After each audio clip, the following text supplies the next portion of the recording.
चलिए प्रारंभ करते हैं। आज हमारी एक्शन नंबर 3.7 है, क्लास 10th, ठीक है, मैथ। उसमें क्वेश्चन नंबर हम कौन सा है, तीसरा पांचवा कर, चौथा मैंने छोड़ दिया, बड़ा क्वेश्चन है, उसको एक लेक्चर में पूरा कराऊंगा अभी तुरंत, इसके बाद है ना, इसके तुरंत बाद कराऊंगा बस मैं, है ना। तीसरा चौथा इसमें कर लेंगे। तो क्वेश्चन नंबर 3 देखेंगे। जो लिखा हुआ है, एक रेलगाड़ी कुछ दूरी समय समान चाल से तय करती है। यदि रेलगाड़ी चाहे 10 किलोमीटर से अधिक होती, अब ज़्यादा चाल होगी तो जल्दी पहुंचे, 2 घंटा कम ले रही है। अगर 10 किलोमीटर कम होती तो अब ज़्यादा समय लेगी, स्पीड कम कर दें, समय ज़्यादा लगेगा। समय कितना ज़्यादा लग रहा है, 3 घंटे लग रहा है। तो रेलगाड़ी द्वारा तय की गई दूरी ज्ञात करनी है। बहुत बढ़िया, रेलगाड़ी द्वारा तय की गई दूरी ज्ञात करने 2 समीकरण बन जाएंगे, बड़े आसानी से हल कर लेंगे। ठीक है, कैसे 2 समीकरण क्यों बनेंगे? क्योंकि हमें एक तो रेलगाड़ी द्वारा तय की दूरी ज्ञात करनी है और चाल भी तो नहीं पता है हमें, नियत चाल, रेलगाड़ी की नियत चाल भी ज्ञात करनी पड़ेगी। ठीक है ना, दोनों से तब हल करें। तो लिखते हैं, पहले यहीं से हल करना शुरू करता हूँ। ठीक है, यहाँ से हल करता हूँ। तीसरा क्वेश्चन देखो, हम मान के चलेंगे, माना कुल दूरी x है ना, x किलोमीटर, माना तय की गई कुल दूरी,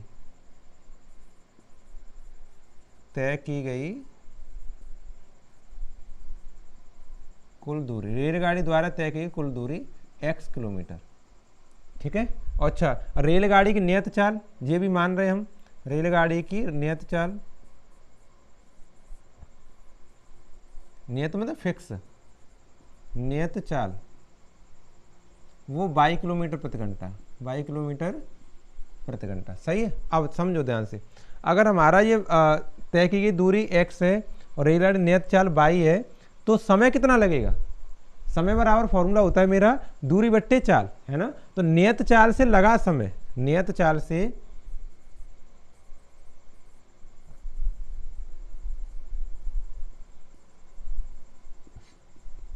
लगा समय बराबर फॉर्मूला अच्छे से याद कर लो, time is equal to distance upon speed. मैंने आपको एक बार ट्रायंगल से याद कराया था, ऐसे करके ट्रायंगल मैंने बनाया था ऐसे, और यहाँ पर मैंने डिस्टेंस लिखा था, यहाँ पे स्पीड, यहाँ पे टाइम। तो अगर मुझे टाइम ज्ञात करना है, टाइम, तो टाइम को मैं दबा लूँगा, क्या रह गया, ds रह गया, d अपॉन एस लिखा है। ठीक है ना। अगर मुझे s ज्ञात करना है, तो मैं s को दबा लूँगा, d अपॉन टी, मतलब डिस्टेंस अपॉन टाइम। अगर मुझे d ज्ञात करना है तो d को ही दबा लूँगा, मैं d को दबा लूँगा, देखो d को दबा लूँगा, तो s इंटू टाइम, तो मतलब स्पीड इंटू टाइम, ये 3 फॉर्मूले होते हैं। तो इसमें टाइम का फॉर्मूला लगेगा डिस्टेंस अपॉन स्पीड। तो लगाओ डिस्टेंस कितनी, कुल x, स्पीड कितनी, 22, तो इतना समय लगेगा। ठीक है ना। अच्छा, अब कंडीशन पहली कंडीशन क्या है कि यदि वो नियत चाल से 10 किलोमीटर प्रति घंटा बढ़ा दे अपनी, तो 2 घंटे कम लगेंगे। तो अब मैं देखो 10 किलोमीटर प्रति घंटा बढ़ जाने के बाद कितना समय लगेगा वो कर रहा हूँ। यदि पहली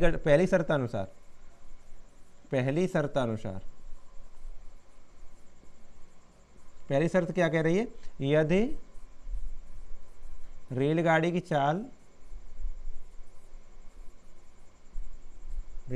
चाल 10 किलोमीटर प्रति घंटा बढ़ा दें, तब लगा समय, तब समय कितना लगेगा, समय बराबर दूरी बटे, दूरी तो बढ़ेगी नहीं भाई, चाल कितनी बढ़ाते रहो, दूरी तो हमारी वही रहेगी, तो दूरी हमारी x रहेगी, चाल बढ़ जाएगी, तो x प्लस क्या कहते हैं, 22 प्लस 10 हो जाएगा। देखो ये लिखा है, 22 अपनी चाल है, उसमें 10 बढ़ा दें, 22 प्लस 10 हो जाएगा। ठीक है, अब यही कंडीशन देखो, ये जो समय लगा है ये x बट्टे 22, और दूसरा समय लगा है x बट्टे 22 प्लस 10, ये हमारा 2 घंटे कम है। ये समय क्या है, 2 घंटे कम। इसको हम प्रश्नानुसार जब हम बराबर रखेंगे, इसको हम क्या लिखें, प्रश्नानुसार बराबर रखें। ये वाला समय हमारा x बट्टे 22 है ना, और ये वाला समय ये क्या है हमारा, x बट्टे 22 प्लस 10, x बट्टे 22 प्लस के 10, ये दोनों समय। अब ये वाला समय 2 घंटे कम है और मैं बराबर का चिन्ह लगाना चाह रहा हूं, तो क्या करना पड़ेगा, इसमें 2 जोड़ने पड़ेंगे तब बराबर होंगे। देखो 2 घंटे कम लगे, ये वाला समय 2 घंटे कम है, तो मुझे अगर बराबर चिन्ह लगाना है तो यहाँ पर 2 जोड़ने पड़ेंगे तब बराबर लगेगा। ठीक है, इतना हो गया। ये हमारा वैसे कायदा में एक समीकरण बन गया, इसको समीकरण डाल भी ले रहे हैं क्योंकि जरूरत पड़ेगी इसकी, पर लेकिन इसको थोड़ा सा कैलकुलेट भी कर ले रहे हैं, क्योंकि कैलकुलेशन की भी इसकी ज़रूरत पड़ेगी, ठीक है ना। इस क्या कहते हैं समीकरण की थोड़ी कैलकुलेशन करके, क्योंकि बड़े क्वेश्चन है, लेंथी क्वेश्चन है, ऐसा नहीं है कि यार आप बहुत आसान हो। पता है तुम्हें अच्छे की एक्सरसाइज दे दी उसने, तो उसने ये कह के भेजा है कि आपकी इच्छा हो तो कर लेना, नहीं हो तो मत करना। इसका अर्थ है ये अच्छे क्वेश्चन है, लेकिन मेरा तो फर्ज है कराने का, तो मैं करा रहा हूँ, ठीक है। हाँ देखो, इसको थोड़ा सा अलग करें। कैसे अलग करूँगा, इस वाले को x बट्टे बाई प्लस 10 है, उसको इधर लाऊँ तो प्लस का माइनस का हो जाएगा, यानी x बट्टे बाई माइनस एक्स बट्टे बाई प्लस के 10 और बराबर 2 रह जाएगा। इसको मैं एलसीएम लेकर हल करूँगा, तो इसका एलसीएम आएगा बाई और बाई प्लस के 10, ऐसे ही आता है एलसीएम। तो बाई का भाग करूँ, बाई कट जाए, बाई प्लस 10 रह जाए, यानी एक्स कॉमन ले लेते बढ़िया रहते। अब की बार लेंगे, चलो ऐसा करो एक्स कॉमन लो, इससे यहाँ से एक्स कॉमन लें तो यहाँ पर रह जाएगा 1 बट्टे बाई और यहाँ पर रह 1 बट्टे बाई प्लस के 10, ठीक है। ऐसे आसान हो जाएगा। अब भीतर लासा लो, इसके अंदर अंदर लासा लें तो बाई और बाई प्लस के 10, ऐसे लासा ले पाएंगे, ठीक है ना। अब तो बाई कट जाएगी इससे, तो बाई प्लस 10, यहाँ पे बाई प्लस के 10 आ जाएंगे, और माइनस यहाँ पे बाई प्लस 10 से भागकर बाई प्लस 10 कटे तो बाई रह जाए, यहाँ पर बाई आ जाएगा। ऐसे क्रॉस मल्टीप्लाई कर ले, बाई प्लस 10 यहाँ पर, तो by plus 10, by Ekam by, तो यहाँ बाई है ना, और यहाँ पर 2 रह गया।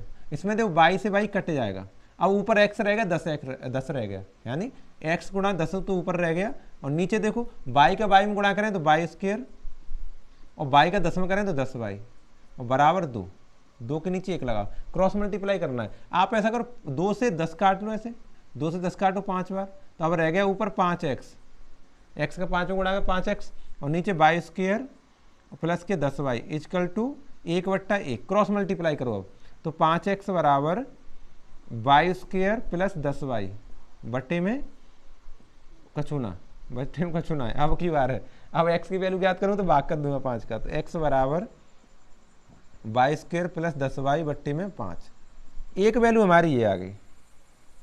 इन सब की जरूरत पड़ने वाली है हमें, ठीक है ना, इन सब की जरूरत पड़ने वाली। समीकरण नंबर 2, ठीक है। एक वैसे मेन समीकरण तो हमारा यही है, एक शर्त से एक समीकरण बनना चाहिए, लेकिन इसको हमने थोड़ा कैलकुलेशन कर लिया, इसका कैलकुलेट कर लिया, इसलिए x का मान आ गया सही है ना, x का मान आ गया। अब हम दूसरी शर्त से पढ़ेंगे। दूसरी शर्त ये कह रहा है कि यदि रेलगाड़ी कहाँ गई, ये देखो, यदि रेलगाड़ी 10 किलोमीटर प्रति घंटा कम हो जाए, उसकी चार्ज 10 किलोमीटर प्रति घंटा कम हो जाए तो 3 घंटा अधिक लगती है। अब इसकी दूसरी शर्त को पढ़ रहे हैं हम, दूसरी शर्त से, दूसरी शर्तानुसार, ठीक है। दूसरी शर्त कह रही है हमारी कि हमारी जो रेलगाड़ी की चाल, यदि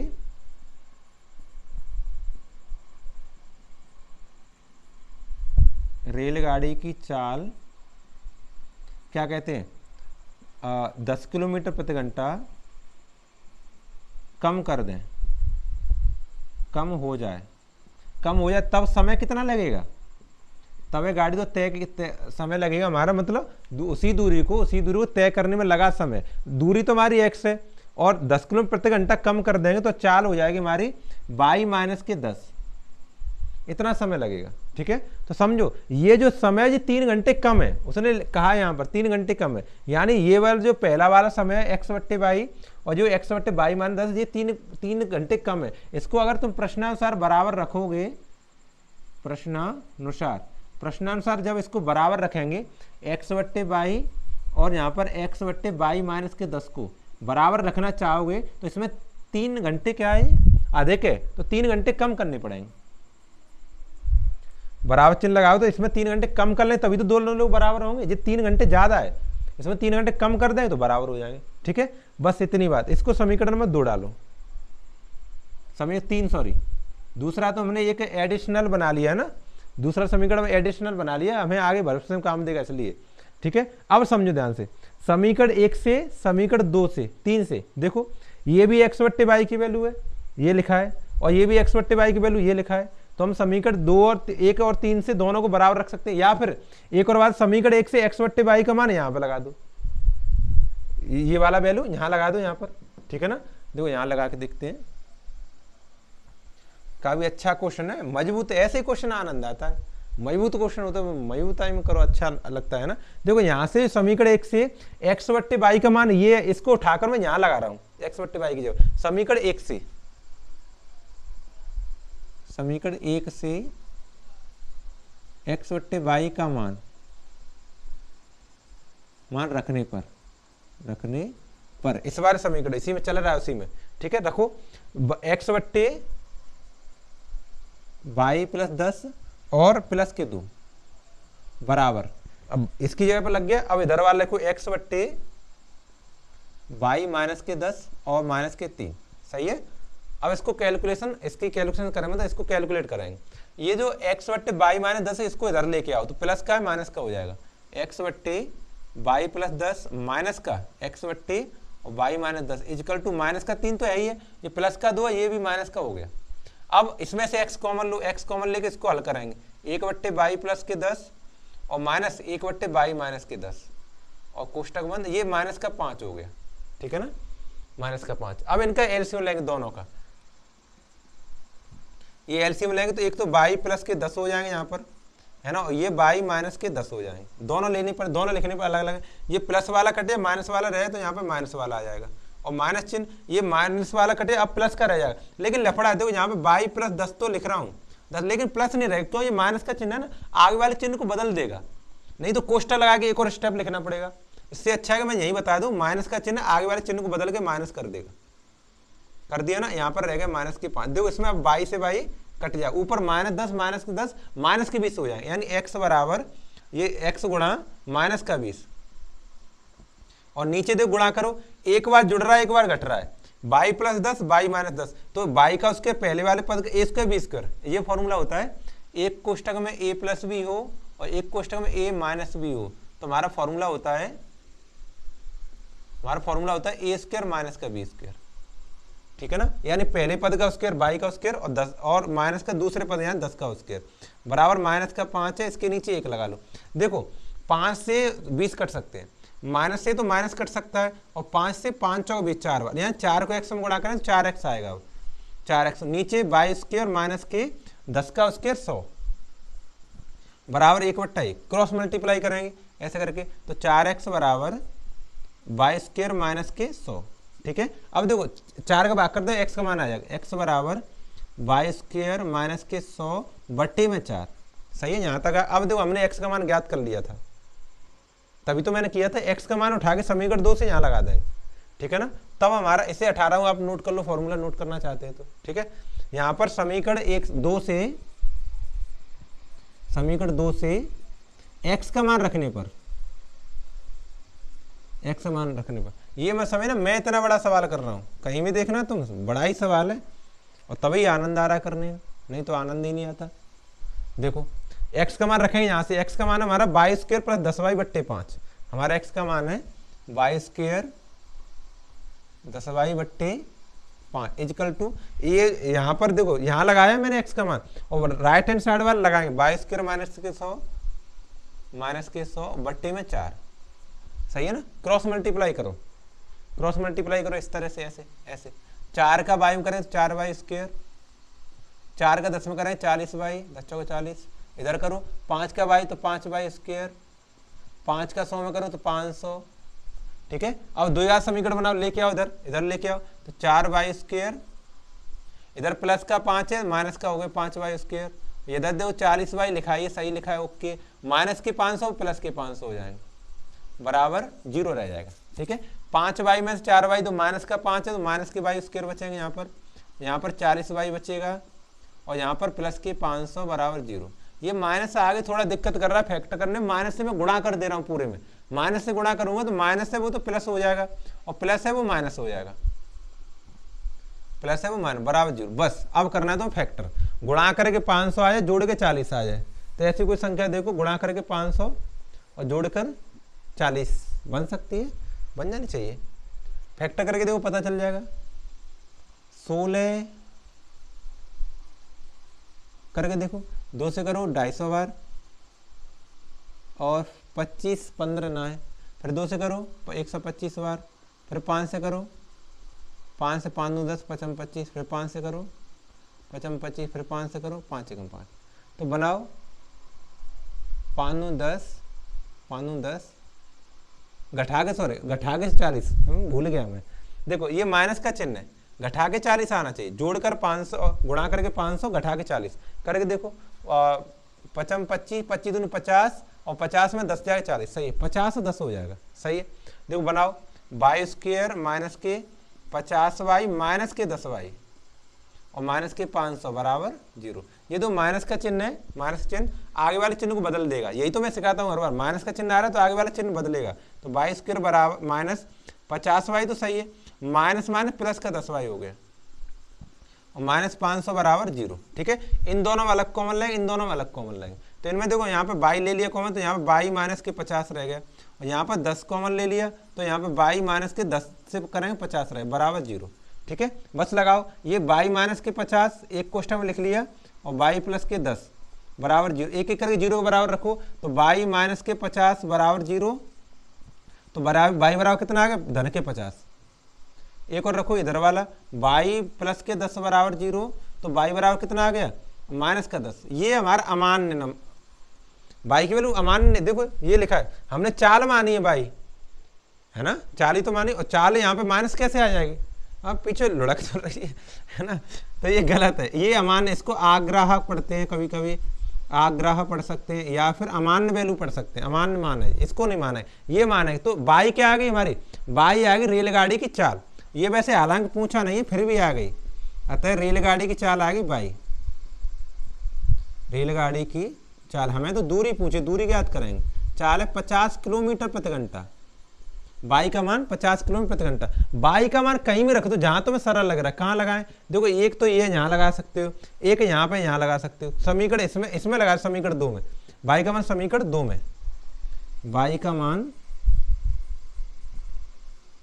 समीकरण 2 में लगाओ, तो x बराबर, देखो यहाँ पे मैं थोड़ा शॉर्ट में लिखूंगा, जगह कम रह गई, वाई स्क्वायर प्लस 10y है, तो वाई स्क्वायर यानी 50 का स्क्वायर, 50 का स्क्वायर प्लस 10 गुणा 50 बटे में कितनी है 5, सही है। तो 50 का स्क्वायर कितना 2500, 5 का 25, एक जीरो का 2 जीरो, यानी ये तो 2500 हो गया, 2500 प्लस 10 पन्ना 50 मतलब 50 हो गया, सॉरी 50 लिखूंगा यहाँ पर मैं, क्या है 10 हाँ 50, तो ये 500 हो गया और बटे में 5, तो 2500 500 कितने हो गए 3000, तो x बराबर 3000, 3000 बट्टे 5, 5 से भाग 5 का 600 किलोमीटर, ये आंसर पूछा है मैं।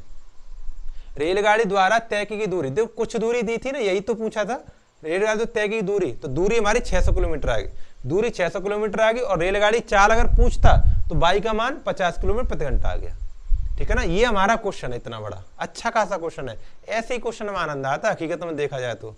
ठीक है, ऐसे क्वेश्चन करने में ही आनंद आता है। आप एक बार में इसका स्क्रीनशॉट ले लो या फिर वीडियो को बंद कर नोट कर लो, मैं हट गया, देखो कर लोगे, हाँ कर लो। अब मैं बहुत जल्दी मिटाऊं क्योंकि एक और क्वेश्चन कराना है, इसको मैं देखो अति शीघ्रता से,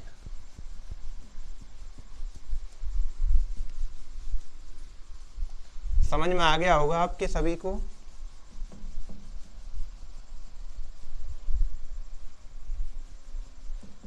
चलो अब क्वेश्चन नंबर चौथा में, अगले चौथा बिल्कुल सेम है, इतना ही, अगर आप एक बार ट्राई करना चाहें तो कर सकते हैं, एक ट्राई दे सकते हैं, बिल्कुल चौथा सेम ऐसा ही जो मैंने करा दिया है। ठीक है ना, ले 5वां थोड़ा सरल है, इसको मैं जल्दी कर दूंगा। देखो चौथा मैं अभी करूंगा इसके बाद, है ना।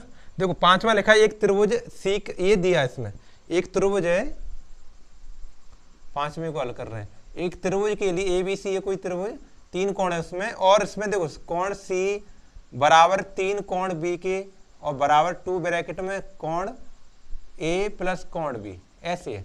तो हमें ABC अलग अलग ज्ञात करने, तो इसमें एक मान लो कोई सा, हमें ऐसे लग रहा है C मान लो, सॉरी C नहीं B मान लो, B का मान X मान लो, तो ये बराबर, देखो माना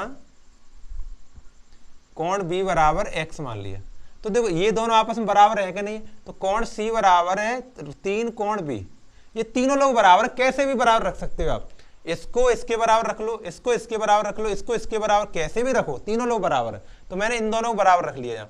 तो यहाँ पे B का मान हमने X मान लिया, तो कोण C का मान कितना 3x हो जाएगा, देखो है ना, B का आ गया, C का आ गया, एक और आना है, तो एक लाने के लिए इन दोनों को बराबर रख लो, इन दोनों को कैसे, कोण B बराबर 2 ब्रैकेट ऑफ कोण A प्लस कोण B, इनको मैंने बराबर रख लिया, तो अंदर 2 का गुणा करूंगा, तो कोण B बराबर 2 कोण A और प्लस 2 कोण B, सही है। सही है ना, इतना हो गया। तो माइनस का हो जाएगा फिर ये, अच्छा 3 है, सॉरी वो 3 लिख नहीं पाया, यहाँ पर 3 है, ये 3 है, ये मैंने लिख नहीं पाया। 3 कोण बी बराबर 2 ब्रैकेट ऑफ कोण ए प्लस कोण बी, तो यहाँ 2 कोण बी है, उसको याद इधर लेके आओ। 3 कोण बी माइनस के 2 कोण बी बराबर में 2 कोण ए। अब तुम्हें पता है 3 कोण बी में से 2 कोण बी घटेगा तो 1 कोण बी रह जाएगा, है ना। यहाँ पर 2 कोण ए है, बी का मान हमने मान लिया x, तो यहाँ पे x लगा लें, x बराबर 2 कोण ए। अब यहाँ पे कोण ए का मान ज्ञात करना, 2 का भाग करना पड़ेगा, तो कोण ए का मान आ जाएगा क्या कहते हैं x/2। ये दो, ये वाली बात हमने मानी थी समीकरण 1, ये हमने ज्ञात कर ली समीकरण 2 c का मान, और ये समीकरण 3 b का मान, तीनों लोग आ गए। अब आप जानते त्रिभुज ABC में, त्रिभुज ABC में तीनों कोणों का योगफल क्या होता है, angle A plus angle B plus angle C equal to 180। तीनों कोणों का योगफल 180 होता है। तो x A का मान कितना है, x/2, यहाँ पर x/2 लगा दिया, b का मान x है, x लगा दिया, ये यहाँ पर 3x है, 3x लगा दिया, बराबर 180, है ना। देखो c का मान 3x है, b का मान x है, इसका x/2, तीनों लगा, 3x 1x 4x हो गए, तो x/2 और प्लस 4x बराबर 180। अब देखो हल कर लो, वैसे 4 और आधा 4.5 हो गया, यानी 2 चौका 8, 8 1 9, 9x/2 हो गया बराबर 180। 180 के नीचे 1 लगा लो, क्रॉस मल्टीप्लाई कर लो ऐसे, तो 9x 1 9x, 18 दूनी 36, 360, तो इसमें 9 का भाग कर दें, x बराबर 360/9, 9 से भाग करो, x बराबर 9 चौक 36 40 डिग्री। x हमने कौन माना था, b माना था, तो b आ जाएगा। अतः कोण b का मान आ गया 40 डिग्री। अब कोण a ज्ञात करो, कोण a हमारा x/2 यानी 40/2, x/2 का मतलब क्या है, x की वैल्यू 40, 40/2, 40/2 मतलब 2 से काटें तो 20 डिग्री। ऐसे कोण c का मान कितना है, कहाँ गया 3x, 3 गुणा x, 3 गुणा 40, 4 बार 120 डिग्री, ठीक है। तीनों कोण आ गए, कोण a 20 डिग्री, कोण c 120 और कोण b 40। देखो गिन के देखो, काउंट करो, 120 और 20 140, 140 140 180, पूरे हो गए 180, ठीक है ना। ये 5वां क्वेश्चन है। अब मैं इसके बाद तुरंत मैं आपको कराऊंगा क्वेश्चन नंबर 4, ठीक है ना, वो भी इतना ही बड़ा है जैसे हमने 3rd किया, बिल्कुल सेम, ठीक है। तब तक के लिए आप पढ़ते रहो आनंद में, ठीक है। चलो आज लेट हो रहे हैं, जल्दी खत्म करते हैं इसे।